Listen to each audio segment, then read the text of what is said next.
देखना आप, कोई व्यक्ति भजन करे, जीवन में कष्ट आ जाए तो सबसे पहले भजन ही छूटेगा। अच्छा, जीवन में दुख आता है, कष्ट आता है, तो भोजन छूटता है क्या?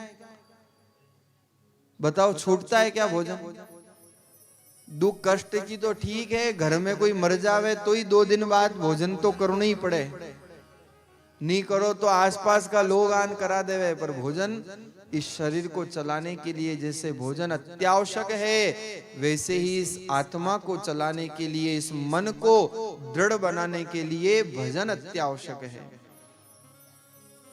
पर महाराज, भोजन तो दिन में 3-3 बार व्यक्ति करता है और भजन एक बार भी नहीं कर पाता। किसी को कहो कि भैया भजन कर ले, वो कहता है महाराज फिर करेंगे, फिर करेंगे, फिर करेंगे, और फिर करते करते आखिरी अल्टीमेटम आ जाता है, केवल भोजन करने में जीवन बीत जाता है, व्यक्ति भजन नहीं कर पाता। इसलिए ग्रंथकार कहते हैं कि व्यक्ति के कल्याण का मार्ग यही है कि वो व्यक्ति भगवान के भजन में लगा रहे। यही व्यक्ति के लिए सबसे कल्याण का मार्ग है। भक्ति अप्रतिहता हो और अहेतु की हो, इसी बात पर ग्रंथकार मंगलाचरण करते हुए सूत जी महाराज ने सनकादिक ऋषियों के पहले प्रश्न का उत्तर दिया। फिर सनकादिक ऋषियों ने प्रश्न किया कि महाराज भक्ति तो करें, धर्माचरण तो करें, लेकिन इस धर्माचरण का प्रारंभ कहां से हो, भक्ति को प्रारंभ कहां से करें? तो सूत जी महाराज कहते हैं कि शुश्रूषो श्रद्धानस्य वासुदेव कथा रुचि स्यान महत् सेवया विप्रा पुण्य तीर्थ निषेवणा। धर्माचरण का मंगलाचरण कैसे हो?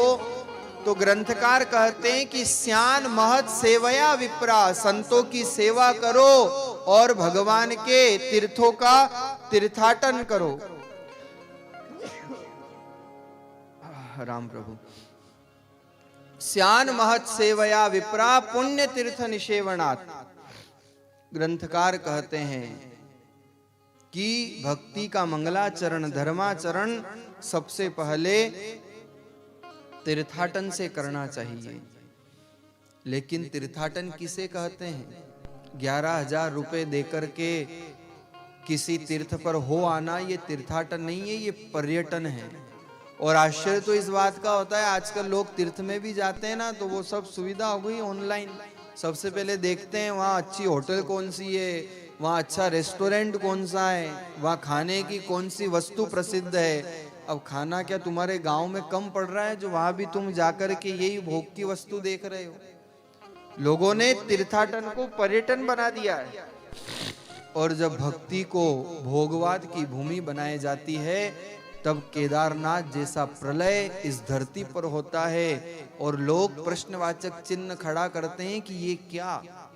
लेकिन उसका कारण तो सोचो, जो पवित्र भूमि है, जो ऋषि महर्षियों के द्वारा जिस भूमि को तपाया गया है, जो भक्ति से ओतप्रोत भूमि है, उस भक्ति की भूमि को हम भोगवाद की भूमि में परिवर्तित करेंगे तो भगवान भी कब तक सहन करेंगे?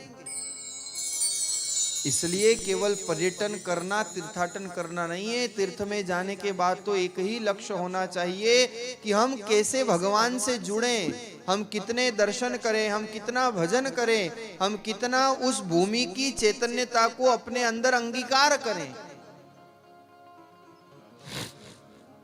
और इसलिए महाराज वास्तविक तीर्थ कहते किसे हैं? तरंती अनेन इति तीर्थम, जो तार दे उसे तीर्थ कहते हैं। संसार में वास्तविक तीर्थ क्या है? अरे काशी में जाने के बाद भी अगर अविनाशी में हमारा मन नहीं लगा तो वो काशी किस काम की? अवंतिका जाने के बाद भी अगर हमारी मन की अवनति नहीं रुकती है तो अवंतिका किस काम की? हरिद्वार जाने के बाद भी अगर हम हर एक द्वार ही हमारा मन भटकता रहे तो वो हरिद्वार भी किस काम का? इसलिए महाराज वास्तविक तीर्थ किसे कहा है? क्योंकि तीर्थ में जाने के बाद तीर्थ की महत्ता का भी तो हमें पता हो।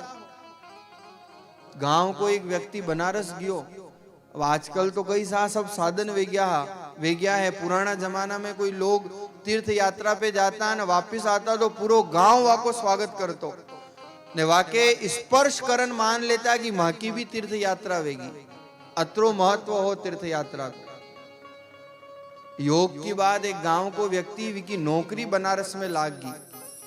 अब बनारस में नौकरी लागी तो 10 साल तक बनारस में रियो, काशी में। 10 साल बाद गांव में आयो तो पूरा गांव उमड़ गयो साहब की ये तो सौभाग्यशाली है, 10 साल तक बनारस में रहन आया है, काशी में रहन आया है।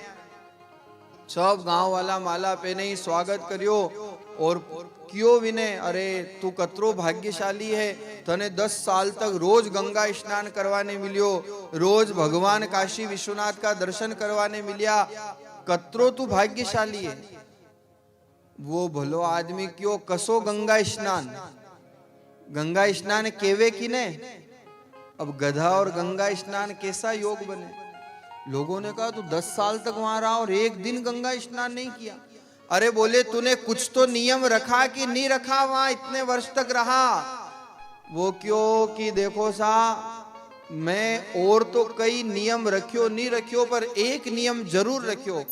गांव वाला पूछियो कई नियम रखियो।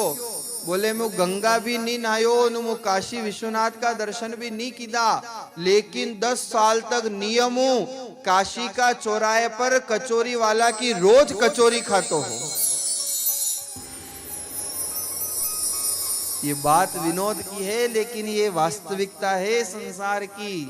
हम भोगवाद की कचौरी तो रोज खा रहे हैं, परंतु हम भक्ति कितनी कर पा रहे हैं। तीर्थ में जाने के बाद भी ग्रंथकार कहते हैं, संत कहते हैं कि अन्य क्षेत्रे कृतम पापम तीर्थ क्षेत्रे विनश्यति। जब हमारे द्वारा कर्म अपकर्म होते हैं तो हम तीर्थ में जाकर के उनका शमन करते हैं, लेकिन आज की दुनिया वहां जाकर के भी पाप कर रही है। इसलिए संतों ने कहा कि अन्य क्षेत्रे कृतम पापम तीर्थ क्षेत्रे विनश्यति, और तीर्थ क्षेत्रे कृतम पापम वज्र लोपे भविष्यति। वो पाप वज्र पाप के समान है, जिसका कभी लोप नहीं होने वाला है। इसलिए महाराज उन तीर्थों में जाने के लिए धन भी चाहिए, व्यवस्था भी चाहिए, सब साधन चाहिए, पर आप गांव वाले कहाँ जाओगे तीर्थों में? गांव का गरीब किसान जिसके पास न धन है न साधन है, वो कहाँ जाएगा तीर्थ यात्रा करने के लिए? इसलिए गोस्वामी जी महाराज ने कहा कि वास्तविक तीर्थ क्या है? अरे उन तीर्थों को भी तीर्थत्व जो प्रदान करते हैं। वास्तविक तीर्थ किसे कहा है? मानस में गोस्वामी जी महाराज लिखते हैं, मुद मंगलमय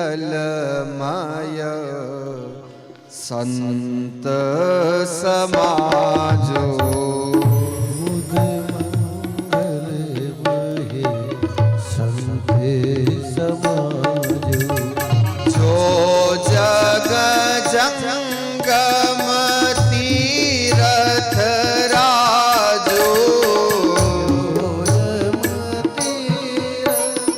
तीरथ राजो, मुद मंगलमय संत समाजो, मुद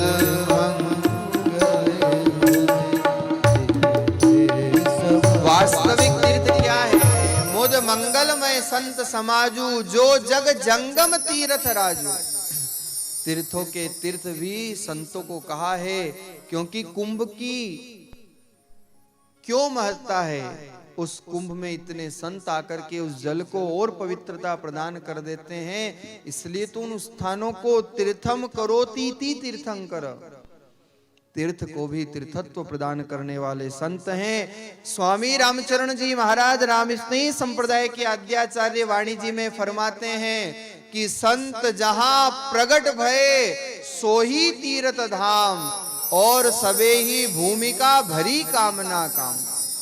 जहां संतों का आविर्भाव हो जाए वो किसी तीर्थ भूमि से कम नहीं। अरे आपके यहाँ तो अमरगढ़ बाबूजी और जग्गा जी महाराज जैसे ने जीवित समाधि ली है, ये अमरपुरा भी किसी तीर्थ क्षेत्र से कम नहीं है। घर बैठे आपको तीर्थ का लाभ मिल रहा है, क्योंकि जहां संत हो जाए वो भूमि तीर्थ हो जाया करती है।